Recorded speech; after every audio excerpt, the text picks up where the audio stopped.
July 2011 habang nakaupong mayor ng Davao City. Sinapak ni Vice President Sara Duterte ang isang court sheriff. Ito ba ang insidenteng tinutukoy mo? Tama po, yan po. Bukod sa insidente ng sheriff na sinuntok ng Vice Presidente, ano pa kung mayroon man ang inyong sinuri kaugnay ng pattern of violence ng Vice Presidente?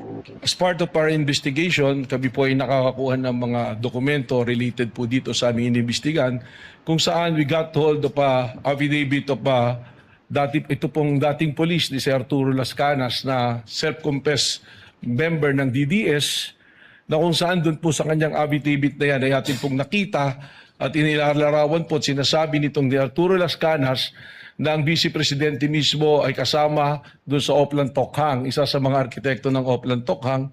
At dito rin po niya sinabi na instead na barilin at patayin para hindi nalalaman ng media, ay kidnapin na lamang yung mga subject po, mga shabu users o kaya yung pong ibang gumagawa ng krimen o nagtitinda ng droga at ibaw na lang po sa isang quarry. Na kung saan natagpuan po later on itong Laod Quarry na mayroon pong mga biktima ng extrajudicial killings.